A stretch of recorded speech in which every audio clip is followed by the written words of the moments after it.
You're listening to K-Chung, Los Angeles, 1630 a.m. in the Chinatown area of Los Angeles, California, worldwide on the World Wide Web at kchungradio.org. It's time for Emerson Dameron's Medicated Minutes.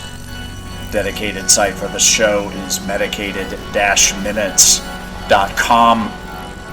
My name's Emerson Dameron. I am the writer, producer, director, executive producer, the talent behind Emerson Dameron's Medicated Minutes, who is solely responsible for its content.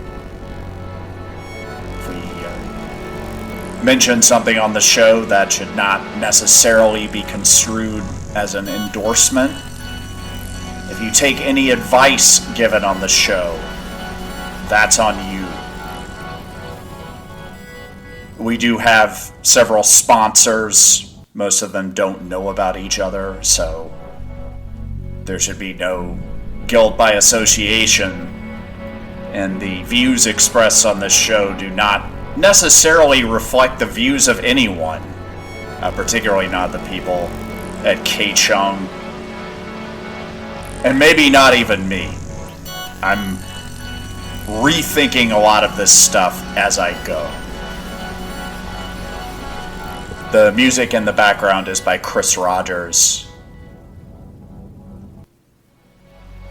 And one of our sponsor organizations, which is going to come under the microscope today, is the First Church of the Satanic Buddha, which is something we've been getting questions about. What is the deal with the First Church of the Satanic Buddha? Is it Buddhist? Is it Satanic?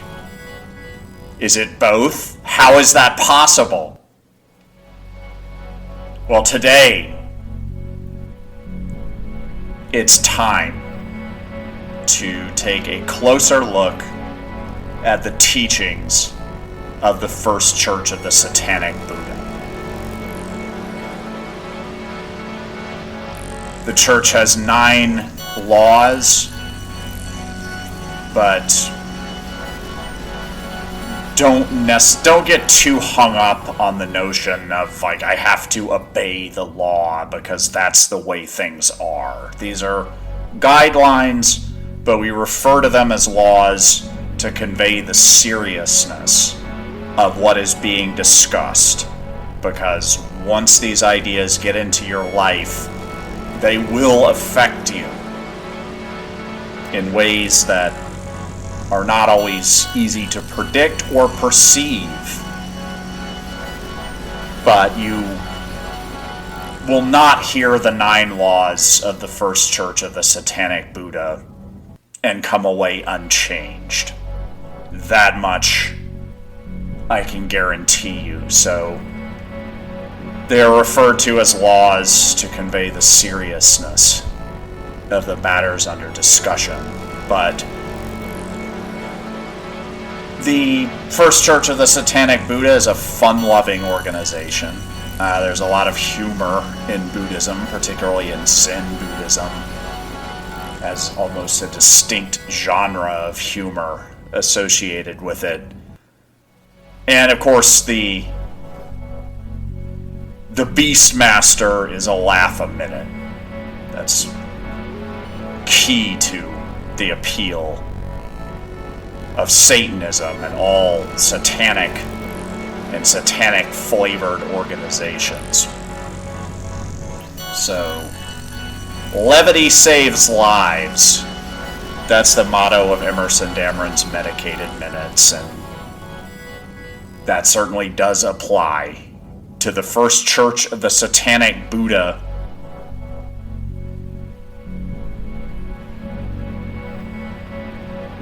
So let's do this. Emerson Dameron's Medicated Minutes is sponsored in part by the First Church of the Satanic Buddha, which asks you to be aware of the 9 laws of the Satanic Buddha. and we will take them one at a time.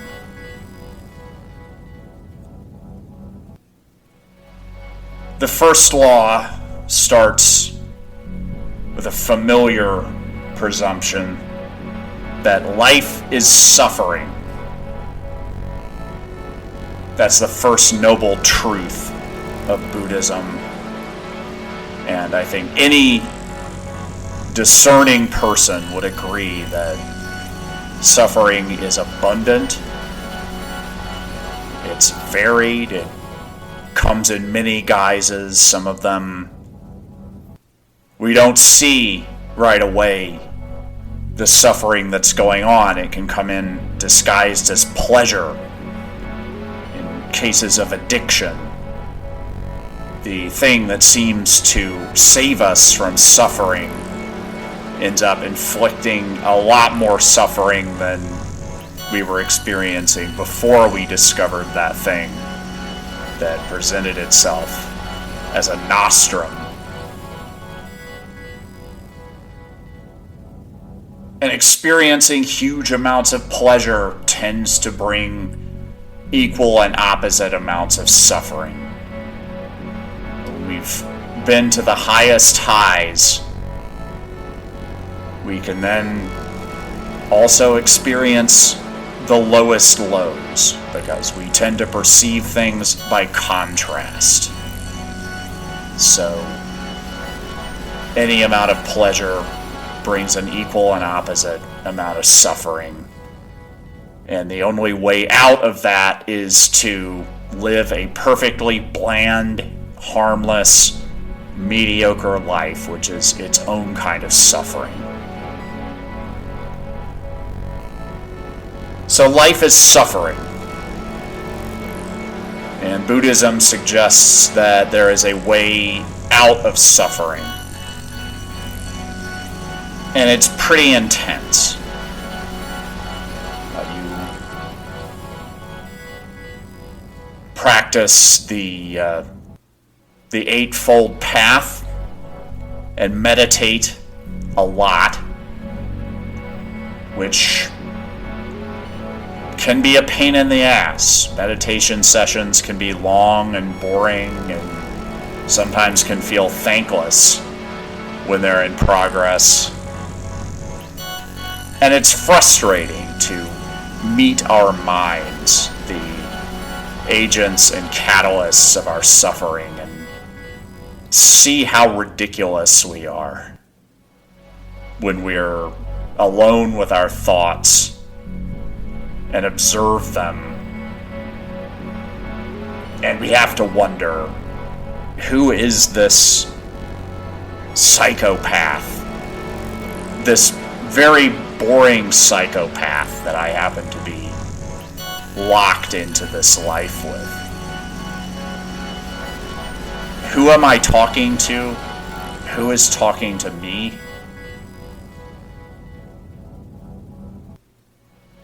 And I can say from experience that there is a solution to that, but it takes a while to get there. And there's no easy way.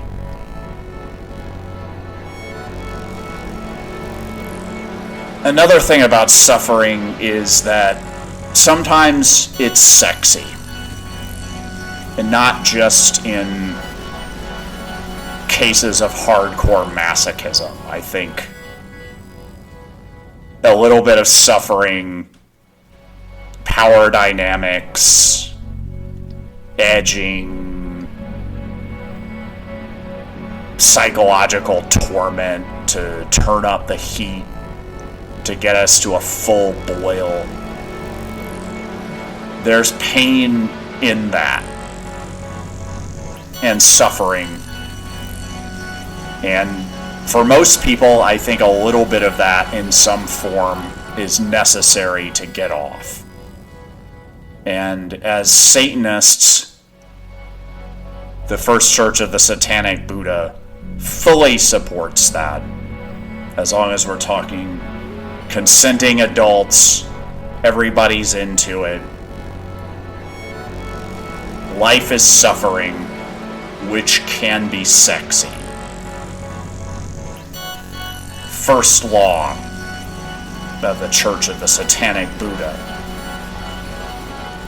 Moving along, the second law concerns beliefs and belief systems. We all believe a lot of things, and a lot of them are quite absurd when exposed to any sort of scrutiny. We have things that we get reactive about because of some parallel in our personal life that would be obvious to anyone except for us. We have things that we maybe got from our parents, or some hungover cop that did a presentation in our 4th grade class, or a TV show from years ago. It just got in there and stuck, and we ended up with a stupid, asinine belief, and we don't even know how it got there, and we don't know how to get at it to shed light that will help us question it and maybe find out if it's useful, and if so, what we can do with it. Or maybe it's not useful, in which case it would behoove us to think about how to extract that belief. And we have base assumptions that are kind of like the water in the aquarium that we're swimming around in all the time. The things that are so deep down that we not only don't question them, but we never think to question them. And a lot of that comes from just being enthralled to the chatter of our own minds. That internal drill sergeant that makes us suffer, makes us think it's for our own good, and we're so alienated from our own shadow material that we can't even effectively get off on it. What a fate. At the First Church of the Satanic Buddha, the belief is that beliefs are generally stupid. That the more you have, the more you're constrained. If you have them, you should have them on purpose. Sometimes constraints are good, particularly in art and creativity. So, having some beliefs, even superstitious beliefs, can be a boon in those endeavors. And we need beliefs to navigate the world. Even if they're stupid, they're useful and in many cases necessary.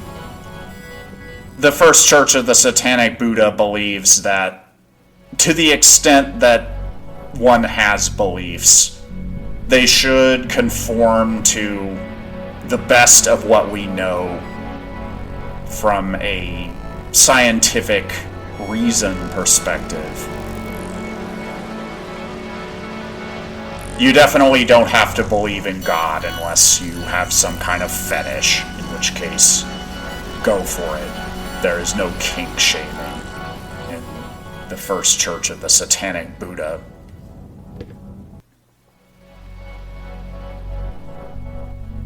But it recommends limiting the number of beliefs that are running in the background on a regular basis, and as much as possible, knowing what they are, deliberately choosing them, which gives you a chance to actively refine them over time.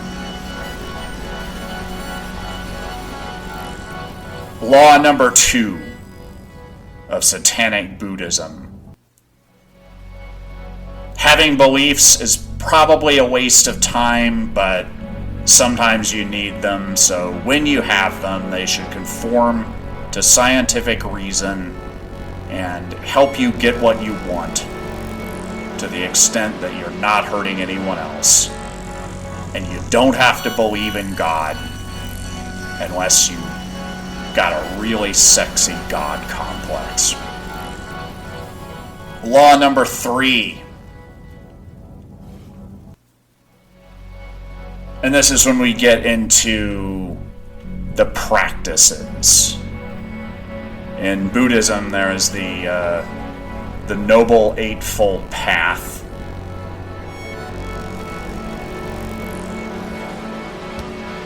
The Noble Eightfold Path consists of right understanding, right thought, right speech, right action, right livelihood, right effort, right mindfulness, and right concentration. And any of those 2, much less all 8 of them together, and you're talking about a powerful combination and a lifetime pursuit. Various sects of Satanism have their own laws and guidelines. The Satanic Temple has its own. Old school Levian Satanists have their own. Some of those are a little bit more bloodthirsty, but at the First Church of the Satanic Buddha, it's really broken into a 3-fold path of pursuit. Right understanding, right thought, and right humor. And we'll take them one at a time. Right understanding. The church encourages looking at the world as much as possible from the height of your intelligence. If you're having a bad day, imagine who you are on your best day and choose to understand the world in that way as much as you can. So it means finding the signal in the noise and making sense of things using the best tools and resources that you have available. And you have some good ones. Your 6 sense gates. The supercomputer that is your nervous system. Your intuition. Various forms of magic that you practice, some without even realizing it. Use all of those and pursue right understanding as much as you can.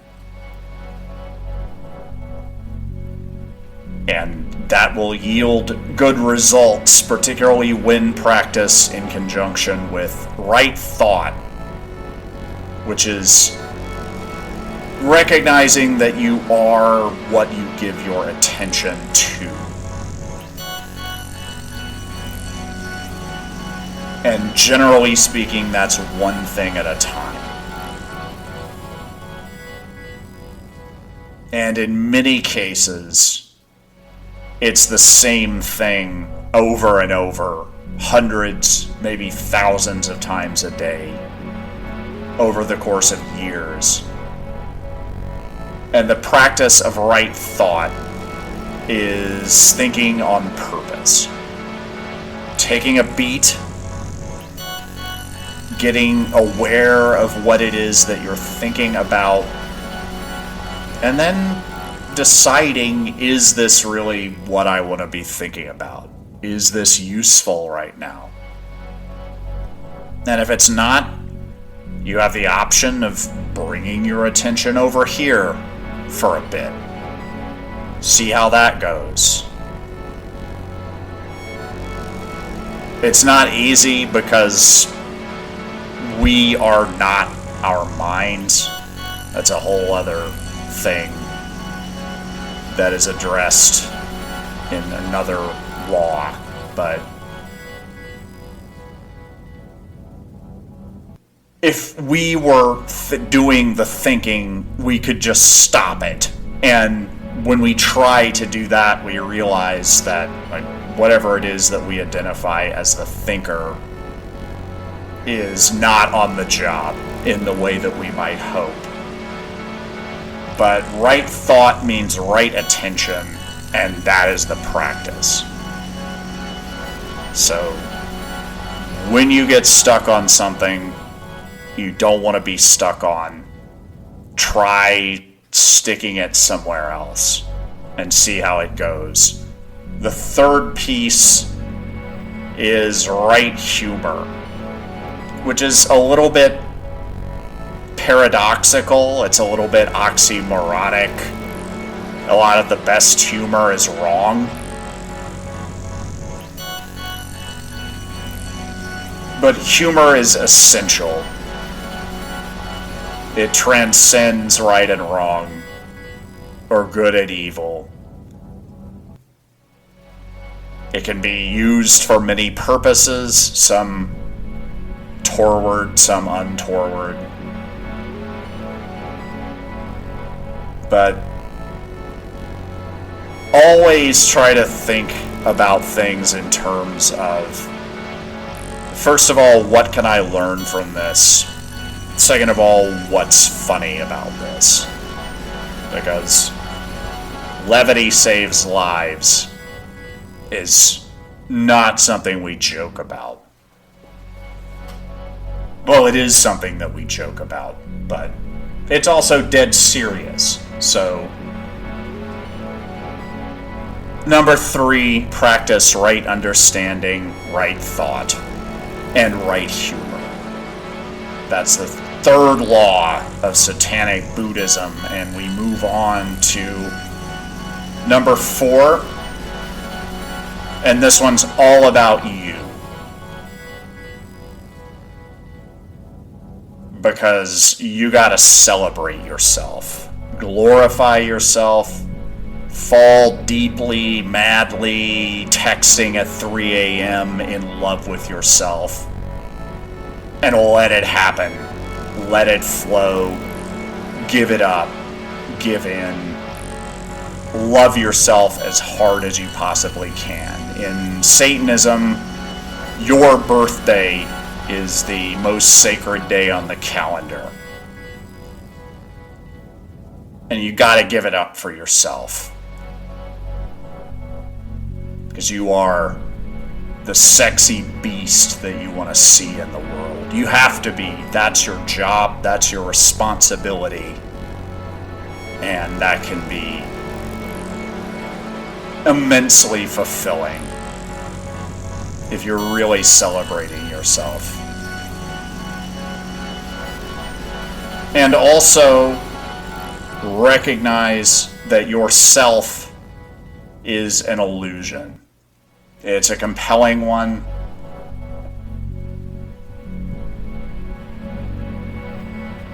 But who you are in the eyes of others is going to be very different from who you are in your own eyes, as is evidenced by the extremely negative reactions that people sometimes have when they find themselves written into other people's stories, presented in ways that are strange and disconcerting to them, that force them to see themselves in ways that they would rather not, or they're not in the habit of. But those are also only those are the only selves that we are, because the self that we are to ourselves, who is that? When you're talking to yourself, who are you talking to? Who's listening?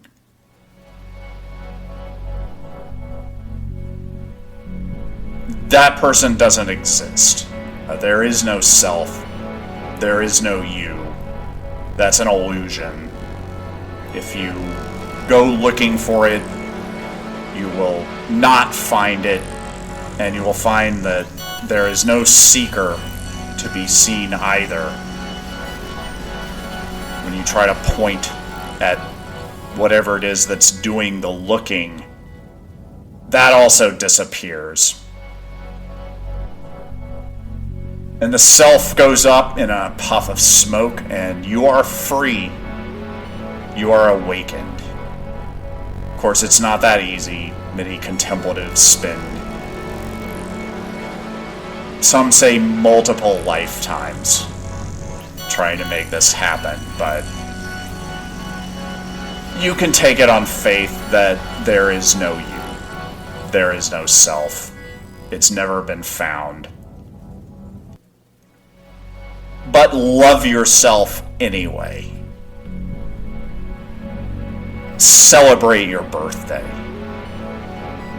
Have little rituals that are only for you. Nobody else even knows about them. Keep some of that magic for yourself. Preserve a bit of your solitude. It's okay to have private space for private inquiry and contemplation. Those things are healthy.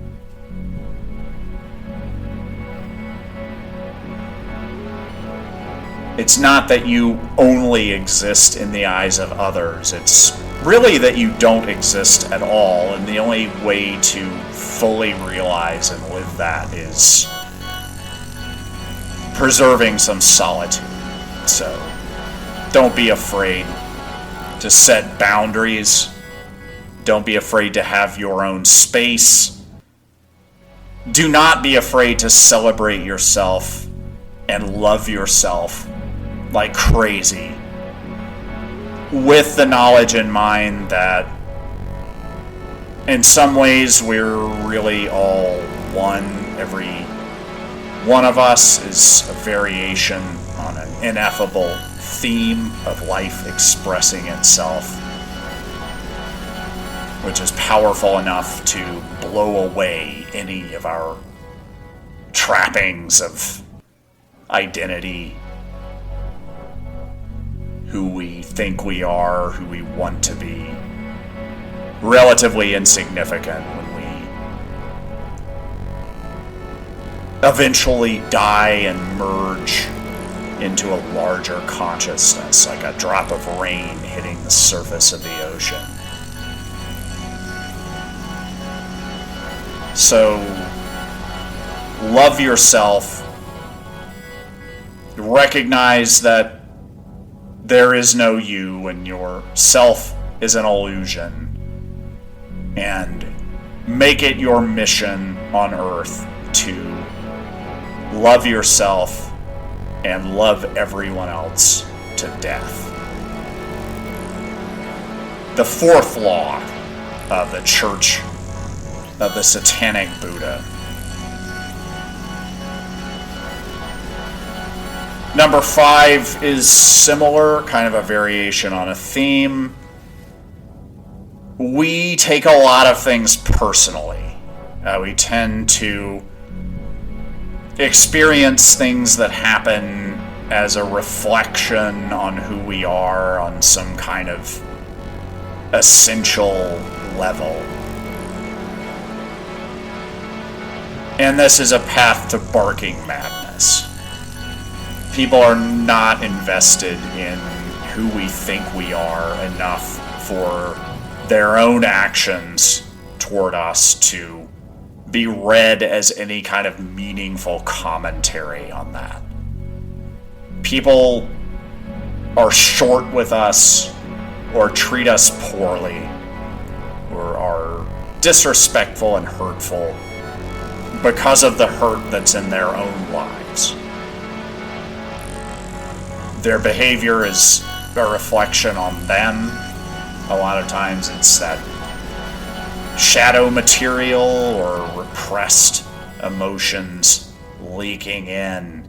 It's that quest to always be happy and always be in pursuit of pleasure is so tiring that it makes the suffering that much harder to ignore, and that creeps up, and we do each other dirty.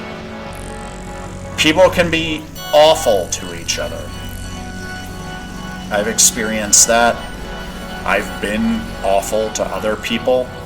I'm sorry. I wish I could take it back.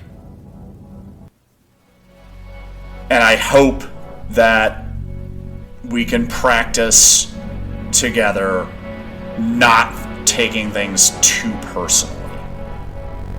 Because that is one of the major benefits, if not the major benefit, of not having a self, is you really don't have to take things personally. It's easily reduced to absurdity if you do.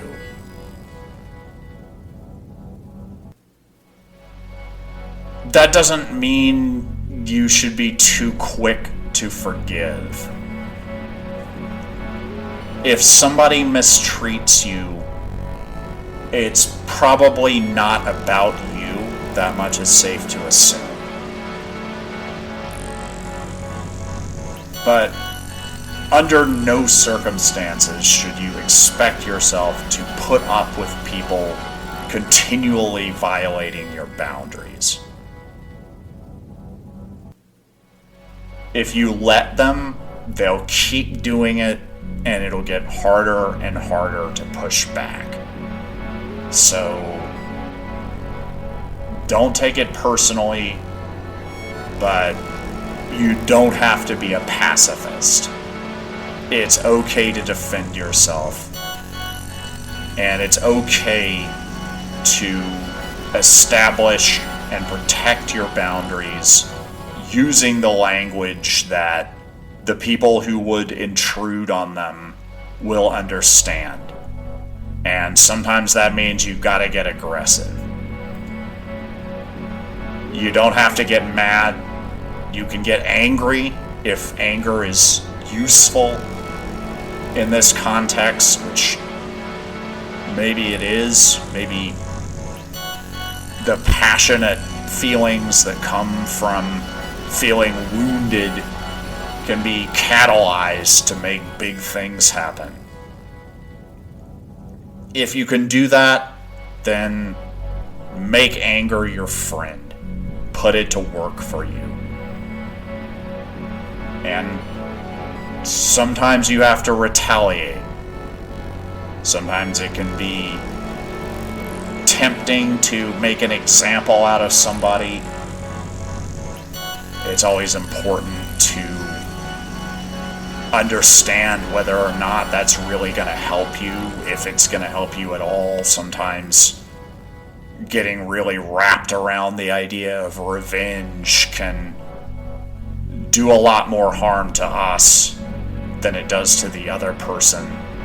There are big proponents of forgiving people who have hurt us. I have mixed feelings about forgiveness. I don't think it's always appropriate. I think there's some kinds of forgiveness that do more harm than good in the way that they're preached. But that's something to work with if it helps. If it helps to forgive people, then at least it gets you out of the situation of ruminating about some slight that you experienced and acting in ways that are going to hurt you more than anyone else. Having a sense of humor is good. If you are able to mock your enemies and enjoy doing that, or create works of art in tribute to that experience you've had of someone crossing your boundaries, and the tradition of Dante's Inferno, which was really just a bunch of people that Dante didn't like getting tortured. If you can turn it into something like that, then that's a pretty cool form of revenge.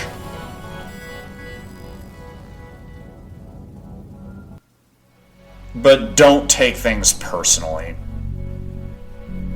If you can, try to zoom out, go meta. Say, what can I learn from this? What's funny about this? Why is this happening? What is this person's perspective? Taking things personally is a trap. And ultimately it's stupid because there is no you. And the ability to not take things personally is one of the many luxuries of not having a fixed self. If someone mistreats you, don't get mad, just destroy that person. Rule number 5 of the 9 laws of Satanic Buddhism. And we keep it moving into number 6.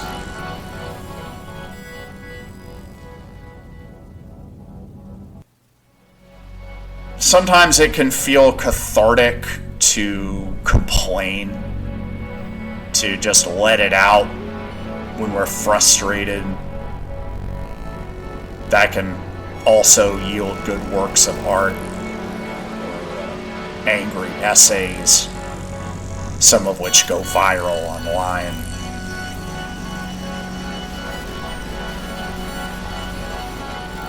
But ultimately, it's worth asking, is it worth it to complain?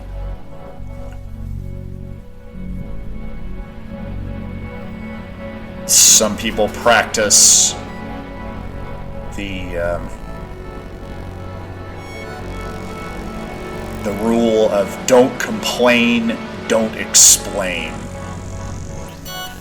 And that could be interesting as a thought experiment. Complaining is the thing that does the most damage, and it's worth noticing how much time you spend complaining. Just take a couple of weeks and observe how much you complain, how many of your interactions and relationships revolve around complaining, which might give you an idea of what it would be like if you didn't complain as much as you do. And see, just in that 2-week period, how much you can reduce your complaining. And it really is interesting if you can try to get it down to 0, almost. It's not realistic, because the first thing you'll notice that when you start doing this, you complain a lot. You'll notice just how much of conversation, rumination, all of it is devoted to this act of complaining, which will provide some opportunity to inquire about, is this useful at all? And a lot of it isn't. It's okay to let it be known if somebody's doing you dirty. You can speak up if your boundaries are being crossed. You don't have to take crap from people. But don't complain if you can help it any more than it just happens as a result of hanging out. And if you're hanging out with people who do a lot of complaining and you find yourself complaining a lot when you're hanging out with those people, maybe consider reshuffling your friend group a little bit.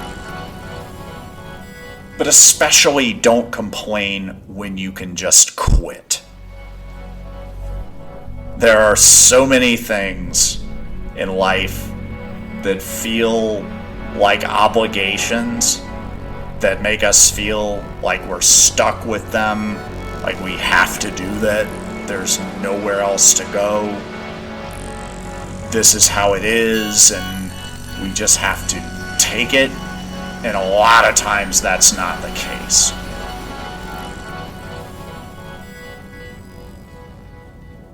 If you're in a bad relationship, you can break up. You may feel duty-bound to stay there.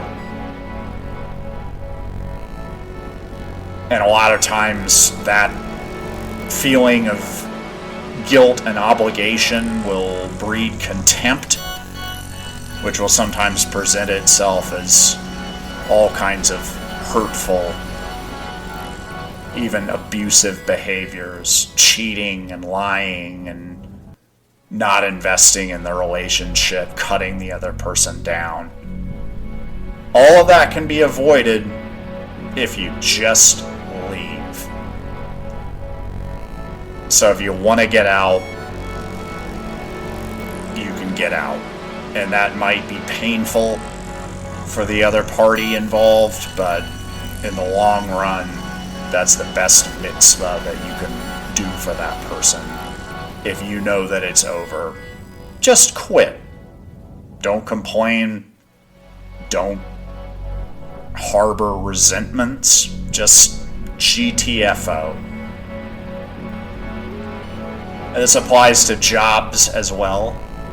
One of the things that we've collectively noticed over the last few years of the COVID-19 pandemic is how much crap we were putting up with, and how some of it was not necessary in the way that it seemed before.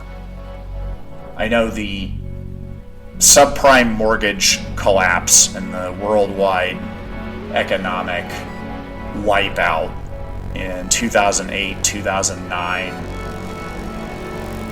scared a lot of people. I was broke for some of that time. I had a dream job that I lost and I spiraled out. I got into drinking and got very morbidly depressed and ended up nearly dying as a result of how bad that felt to lose that sense of mooring and then wake up a couple of years later in the gig economy, late capitalist, scorched earth nightmare. The good news is we're reconsidering that now. And workers have some power. I don't know how much of that's going to last through the 2022 midterms, but we will see. And right now is an excellent opportunity to rethink professional activities that seem like obligations. If you're in a job or a career that you hate or that isn't serving you anymore, you can quit, or you can do the best job that you can and build a work ethic that is going to be anti-fragile, that is going to serve you even better in situations where you feel like things are working against you rather than for you. Just do your best, but don't complain when you can just quit. If you choose to keep doing something, do it well, because how you do anything is how you do everything. And that's why the sixth law of the Church of Satanic Buddhism is don't complain when you can just quit.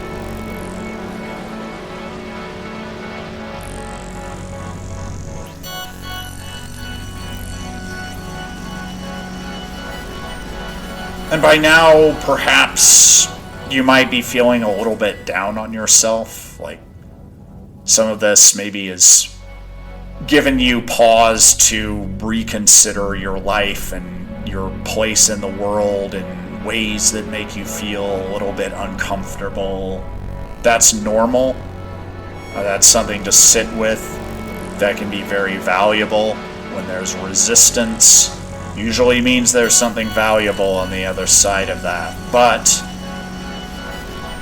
don't forget to practice compassion. And start with yourself. That is easier said than done. It is very easy to have compassion for yourself in theory. What the Satanic Buddha recommends is to really deepen that. To sit in meditation and invite in physical sensations.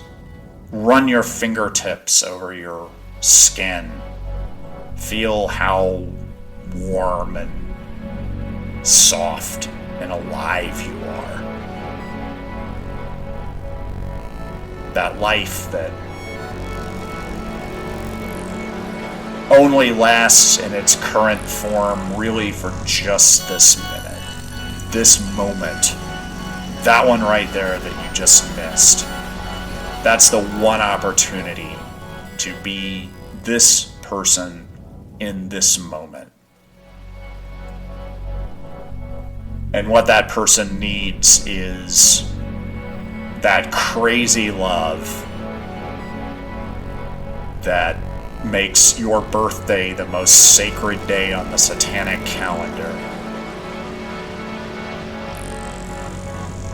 So practice that compassion first for yourself, and then it will naturally spread to others.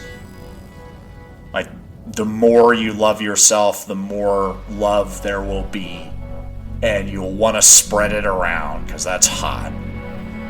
So practice compassion for others as well. See, where is this person coming from?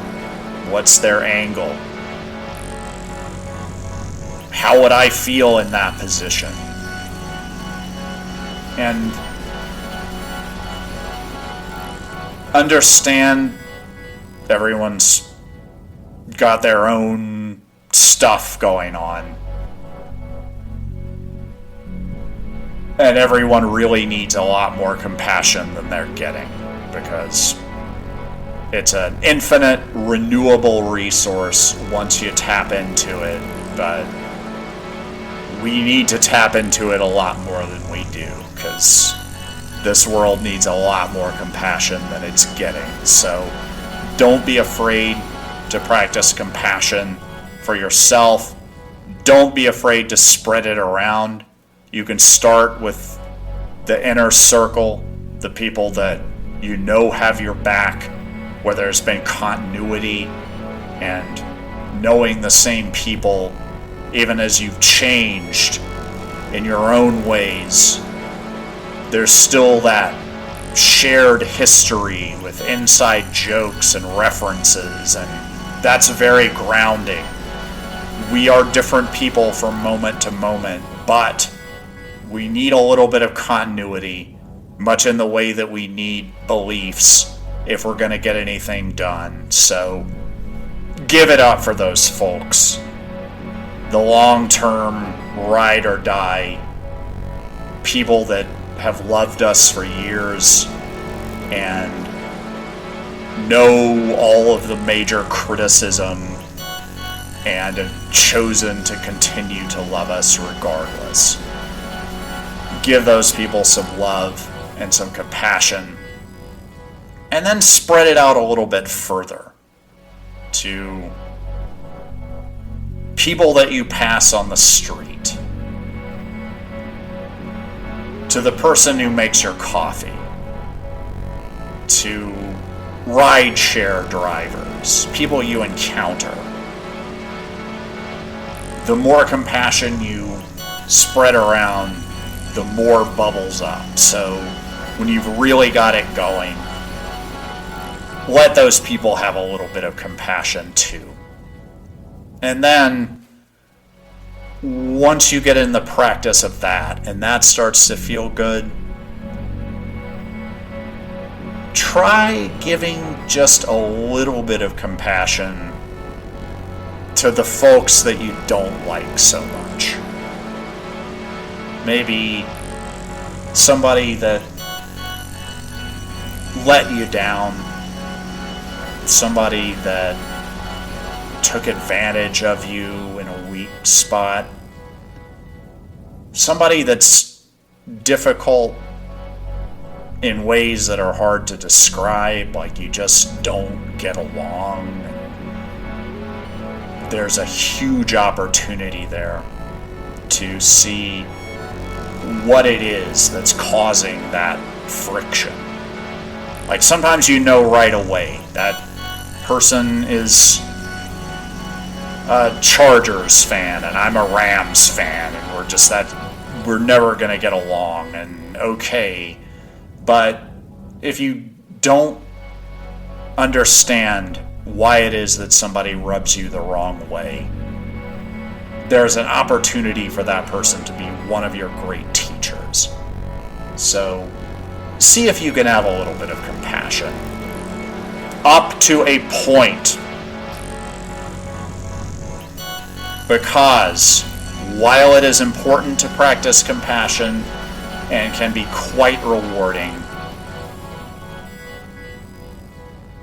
you don't want to make a fool of yourself. You do not need to be a martyr. You do not need to practice idiot compassion, where you just let yourself get rolled and played. You don't have to do that. You can defend your boundaries. You can tell people to get out of your space if they're not respecting the compassion that you provide. So, number 7, practice compassion, but don't make a fool of yourself. The 7th law of Satanic Buddhism. Moving right along. As a satanic adjacent movement, the First Church of the Satanic Buddha is all about sensory indulgence. Now, life is suffering as always, and a lot of the great sensory indulgences have recoil, where great pleasure results in great suffering, and sometimes they're inseparable for each other, and that can be pretty hot, and it's part of life, and it's worth practicing deliberately. If you are going to indulge your senses and your capacity for pleasure, it's even better if you can do it on purpose. At first, this can sound a little bit challenging, like maybe part of the point of sensory indulgence is heedlessness, but not necessarily. You don't really know the power of purposeful, mindful indulgence until you've tried it.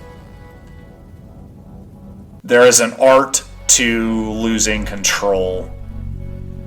There's a book by Jules Evans called The Art of Losing Control that is quite relevant to this, that explores all of the ways that people create ecstatic experiences for themselves. And there's a lot of structure and lore and deliberate practice that goes into that.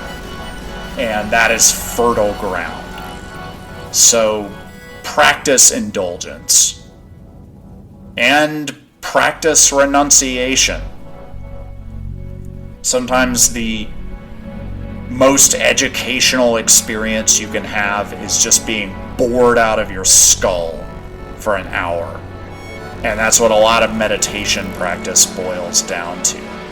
And if there's a particular indulgence that's causing you problems, experiment with renouncing that. Don't use cannabis for a month.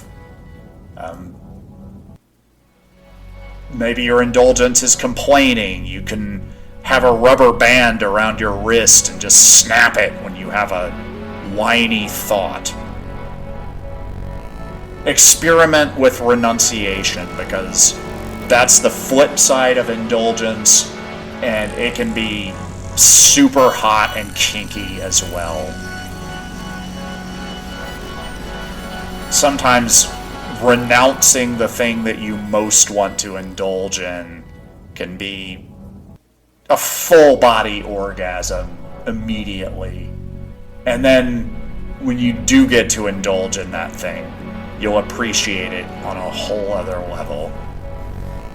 So, indulge, renounce, and moderate. There's a lot of good stuff to experience in this life, and there's not enough time to experience it all at full blast all the time, and that will also fry our nerves and numb our senses to the point where we can't really experience much of anything. So, excess in moderation. Practice indulgence, renunciation, and moderation. All in moderation. Try being a renunciant for a while and see how it goes, but don't get too into that trip, because you'll shut out the world, and you don't want to do that. And don't be so moderate that you don't get any highs or lows. The 8th law of Satanic Buddhism: practice indulgence, renunciation, and moderation. All in moderation. Number 9, the 9th and final, but not least, law of the First Church of Satanic Buddhism: hail Satan, and also give it up for the Buddha for helping keep things in perspective. Satan is one of the real ones, protector of the outsiders, the misfits, and the downtrodden, an ally of the independent thinkers, the rebels, the wild ones on the edge of town, making potions, casting spells, and preserving the mythology of their people. You gotta give it up for the beast. So hail Satan, and also give Buddha some respect. And be the Buddha that you want to see in the world. You can't be a Buddha right away. Sometimes it takes many lifetimes, but in another sense, you already are a Buddha right now, and there's not a damn thing you can do about it. It's easy to forget. It's easy to pretend and behave as if you're not a Buddha, but know that you are, and aim to be a bigger and better Buddha, and serve the world in that way as much as you can in this short and ridiculous time that we have together. So, hail Satan, give it up for the Buddha. These are the 9 laws of Satanic Buddhism, as presented on Emerson Dameron's Medicated Minutes, medicated-minutes.com. My name's Emerson Dameron, the man behind the dream, totally responsible for its content, except for the music, which is by Chris Rogers. And none of this would be possible without K-Chung, kchungradio.org, K-Chung, Los Angeles, 16:30 a.m. You can pick it up if you're in the Chinatown part of the city.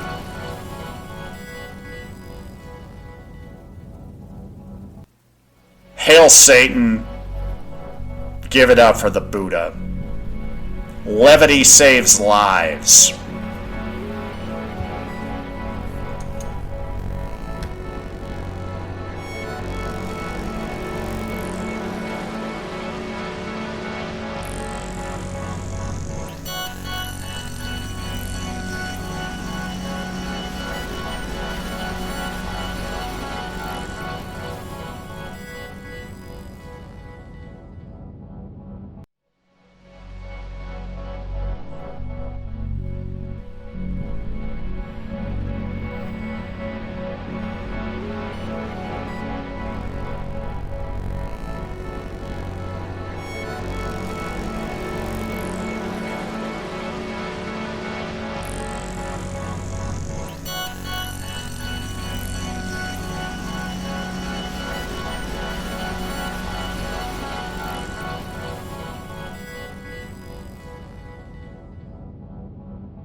He's a present, patient, and passionate lover, and a voracious listener, discerning the ways to degrade you that'll make you feel great about yourself. His dry wit brings levity to those and the other indignities of life. He knows when things are too serious to take seriously. He hits the spot, but won't blow up your spot. Hook up with Emerson Dameron this week and make memories you'll never tell your subsequent partners about. With Emerson Dameron, fun comes first, and so do you.